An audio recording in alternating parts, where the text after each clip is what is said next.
Hi students, welcome back to the channel. तो आइए बड़ा करते हैं क्वेश्चन नंबर 6। तो इसकी स्टेटमेंट है हमारे पास, check whether -150 is a term of the given AP. तो बेटा उसने कहा है कि चेक कीजिए क्या -150 इस अरिथमेटिक प्रोग्रेशन की कोई टर्म होगी। जैसे 11 जो है बेटा ये क्या है, फर्स्ट है, 8 इसकी सेकंड टर्म है, 5 इसकी थर्ड टर्म है, 2 इसकी फोर्थ टर्म है। सेम एज चलते चलते क्या हमें कोई ऐसी टर्म मिलेगी, कोई ऐसी पोजीशन के ऊपर कोई ऐसा सीरियल नंबर होगा जिसके ऊपर हमें ये टर्म मिल जाए माइनस का 150। तो दैट्स मीन बेटा हमने करना क्या है, यहाँ पे सीरियल नंबर निकाल कर देखना है क्या हमें कोई ऐसा सीरियल नंबर मींस हमें कोई ऐसी n की वैल्यू मिल रही है जिसके ऊपर -150 आए। तो हम इस क्वेश्चन की शुरुआत कैसे करेंगे बेटा, हम सबसे पहले यहाँ पे इस एपी को दोबारा लिखेंगे और यहाँ पे लेंगे लेट। ये एपी हमने ऐसे लिए बेटा कि जो -150 है वो इस अरिथमेटिक प्रोग्रेशन की हम लास्ट टर्म मानकर चलेंगे। तो हम लेकर चले हैं -150 क्या है, इसकी लास्ट टर्म है।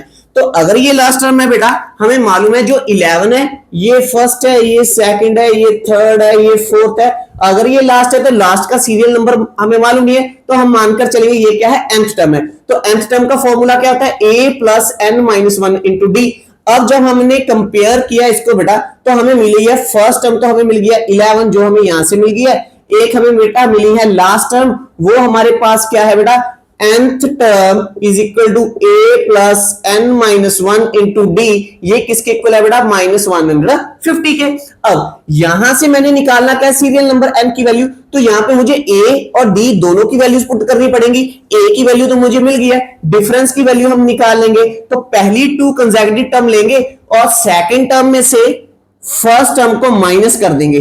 तो बेटा जब 8 में से 11 को माइनस करोगे तो हमें क्या मिलेगा, -3। तो अब यहां पे पुट करेंगे बेटा तो हमें मिलेगा a plus n-1 into D is equal to -150। a की जगह पे 11 रखेंगे, यहां पे आएगा n-1, d की जगह पे आएगा -3 इज इक्वल टू -150। तो सबसे पहले बेटा 11 को ट्रांसफर करेंगे राइट हैंड साइड पे, तो हमें मिलेगा n-1 into -3 is equal to -150 plus का 11 बन जाएगा बेटा माइनस का 11। तो यहां से फर्दर आएगा n-1 -3 is equal to minus minus बेटा प्लस, तो इसे प्लस करके आ गया -161। अब -3 क्या हो रहा है, यहाँ पे लेफ्ट हैंड साइड पे मल्टीप्लाई, जब हम इसे राइट हैंड साइड पे ट्रांसफर करेंगे तो बेटा ये किस में जाएगा, डिवाइड में। तो हमें मिलेगा -161 डिवाइडेड बाय -3, तो माइनस से माइनस कैंसिल हो गया।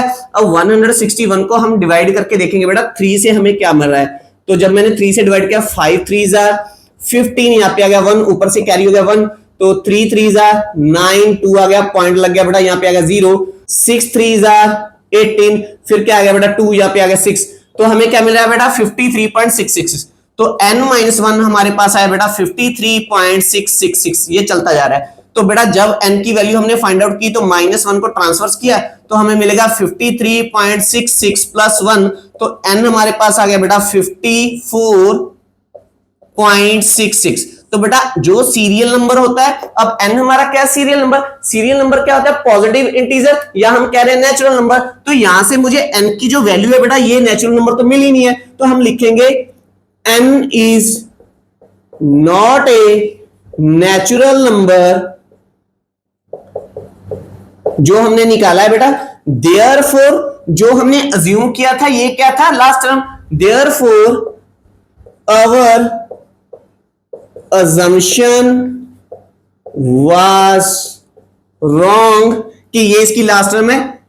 our assumption was wrong, therefore -150 is not a term of given arithmetic progression AP। तो ये था बेटा इसका क्वेश्चन नंबर 6। तो आई होप आपको बहुत ही अच्छे ढंग के साथ समझ में आएगा। अगर आपको बच्चों मेरे टीचिंग का मेथड अच्छा लगता है प्लीज मेरी इस वीडियो को लाइक और शेयर कीजिए, मेरे चैनल को सब्सक्राइब कीजिए। अब हम करेंगे इसका क्वेश्चन नंबर 7। तब तक के लिए आप वीडियो को पॉज कीजिए, इसे नोट डाउन कीजिए, मैं नेक्स्ट क्वेश्चन की स्टेटमेंट लिख लेता हूं बेटा।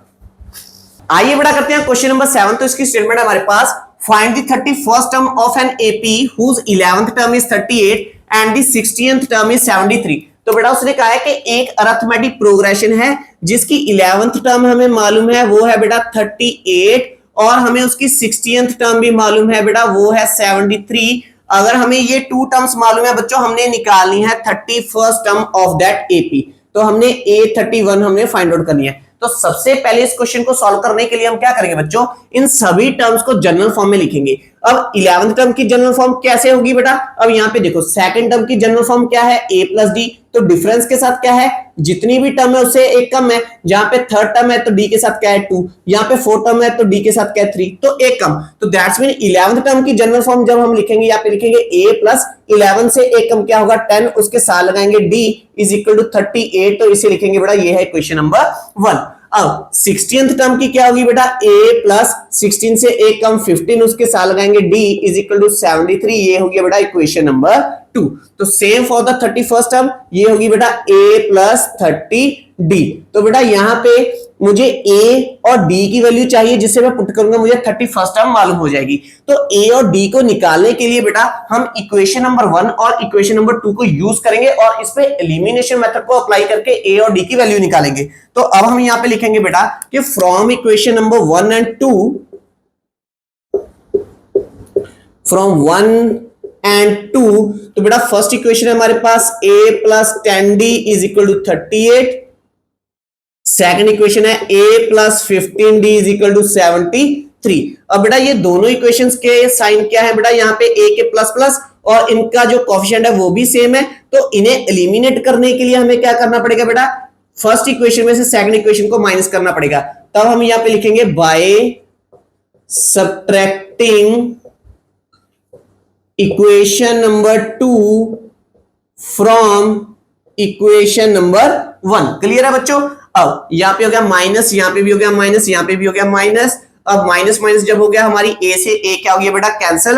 अब इसे d के लिए सॉल्व करेंगे, तो यहाँ पे है 10 प्लस का 15 माइनस का, तो प्लस माइनस माइनस, 15 में से 10 माइनस करेंगे तो हमें मिलेगा 5, पर उसका साइन क्या आएगा माइनस का, क्योंकि 15 बड़ा है उसके साथ लगाएंगे d। अब बेटा 73 माइनस का है, 38 क्या है प्लस का, तो प्लस माइनस माइनस, पर साइन क्या आएगा माइनस का, क्योंकि 73 बड़ा है। अब 73 में से अब हम 38 को माइनस करके देख लेते हैं, तो क्या आएगा बेटा, यहाँ पे आएगा 13 माइनस 8 5, यहाँ पे आएगा 6, तो हमें क्या मिला बेटा 35।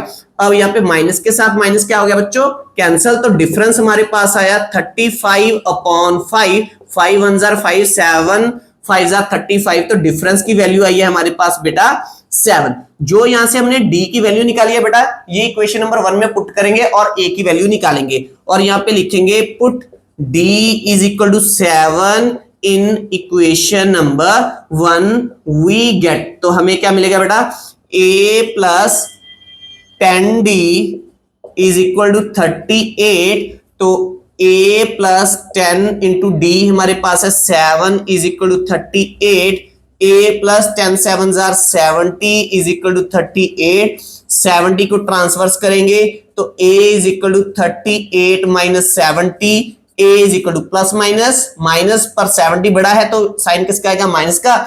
70 में से 38 बच्चों अब हम माइनस करेंगे, 10 माइनस 8 यहाँ पे हो गया 2, यहाँ पे आएगा 632, तो a की वैल्यू हमने निकाली है बेटा वो क्या है माइनस 32, और डिफरेंस हमारे पास क्या है 7।